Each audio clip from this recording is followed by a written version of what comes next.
ये अपने इत्तेहादियों पे सारा वजन डाल रहे हैं। जाहिर है इनका मौक़िफ़ पीपल्स पार्टी की तरफ ही होगा। पीपल्स पार्टी का नाम भी इन्होंने लिया। इन्होंने कहा जी वो लोग भी नहीं मान रहे और वो कह रहे हैं कि अभी चलाओ इसी तरह, और पहले हम उनको कन्विंस करेंगे, फिर हम देखेंगे कि अगर माहौल पैदा होता है तो वो क्यों चाहेंगे कहीं पे इलेक्शंस होने का। वो तो आपको पता है 20 साल से मजे कर रहे हैं।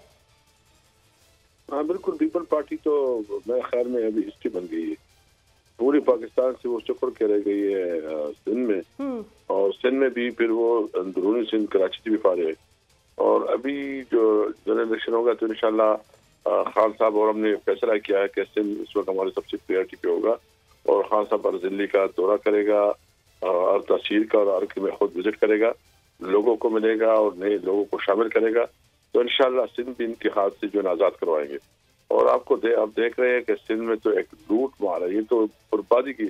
अभी जो ये मोटरवे के ऊपर जो स्कैंडल आया है, जो डीसी ने किया है, तो वो कब इसको छोड़ने वाले हैं। पीपल पार्टी तो किसी भी सूरत में इलेक्शन के लिए तैयार नहीं है, वो तो बिल्कुल तैयार नहीं है। बहरहाल देखो, सबसे पहले हमने सोचना है इस मुल्क का, पाकिस्तान का, कि इस वक्त जो सिचुएशन है, क्राइसिस है, एक पोलिटिकल जो है ना अनस्टेबिलिटी है, 135 एमएलए से बाहर है, तो जरूरत इस बात की कि फ्रेश। हम तो कहते हैं कि आए अवाम के पास जाएं, अवाम तो इसको मैंडेट दे, उसी को जो है ना इख्तियार हो गया। लेकिन इनको इस वक्त इलेक्शन सूट नहीं करते नासद कैसर साहब, पीटीआई की पॉपुलैरिटी देखते हुए। लेकिन चले फर्ज कर लें 1 महीना, 2 महीने, 3 महीने, 6 महीने भी ये डिले कर लें, तो 6 महीने तो आपको और राब्ता मुहिम का टाइम मिल जाएगा। ये और बात है कि ये एक थका देने वाला अमल है, जाहिर सी बात है।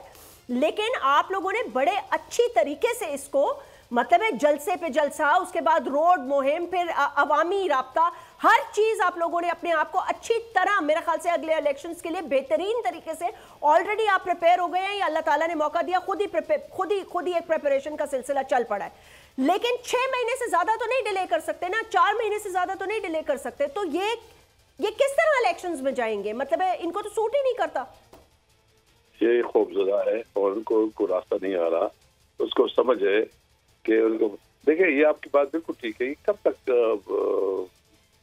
इस तरह बात कर रहेगा। अभी जरूरत इस बात की कि भाई इस मुल्क का सोच है, इस मुल्क में जो सिचुएशन है वो मजीद जो है ना, इस किस्म की हालात जो है ना वो अफोर्ड नहीं कर सकते। हमने खुद अपनी तरफ से कहा, खान साहब ने कहा, और उन्होंने उसका मजाक उड़ाया। कभी कहते हैं ये डिलेन टैक्सेस कर रहे हैं। बहरहाल मैंने कहा कि ये जो भी करे, इस मुल्क के साथ ज्यादती कर रहे हैं, इस मुल्क के साथ कोई इंसाफ नहीं कर रहे हैं, इस मुल्क का जो पांचा कर रहे हैं। हमने अपने कार्ड्स प्ले करने हैं। हम इंशाल्लाह 200 में इलेक्शन करवा लेंगे, हमारी आसानी हो जाएगी। लेकिन तब तक बहुत देर हो चुका होगा।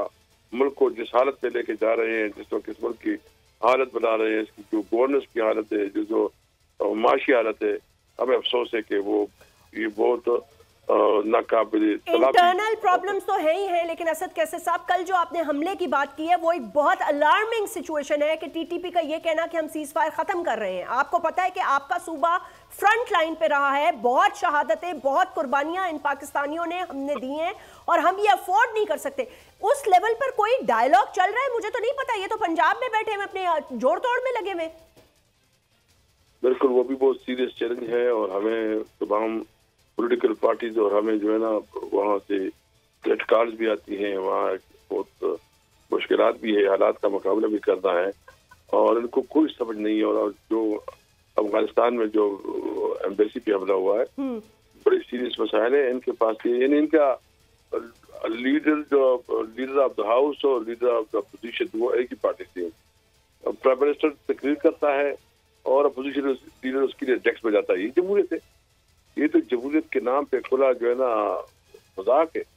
ये तो जमहूरियत के ऊपर एक काला धब्बा है। ये जमहूरियत को मानते कब है असद कैसर साहब? इनके दिमाग में 1990 से लेके ज़ियाउल हक के जमाने से लेके आज तक की पैदावार इनकी ज़बान में सिर्फ आमरियत है। अगर ये वीडियो आपको पसंद आई है तो इस चैनल को सब्सक्राइब करें और बेल आइकन को क्लिक करें। देखें, ये तो उनकी वालदा से इंशाल्लाह कराएंगे। अभी जो मुल्क की सूरत हाल है वो आपके सामने है। हकीकी सहाफ़त का अरशद शरीफ एक, मैं समझता हूँ, बहुत बड़ा हकीकी सहाफ़त का लंबरदार था, और हक से 1 इंच नहीं हटा, बल्कि जान देनी पड़ी तो जान दे दी उसने।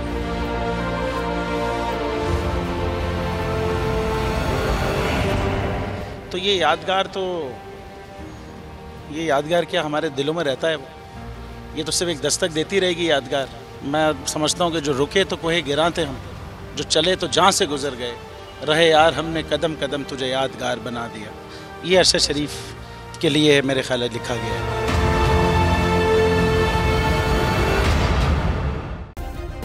सब्सक्राइब करें और बेल दबाएं ताकि कोई खबर रह न जाए।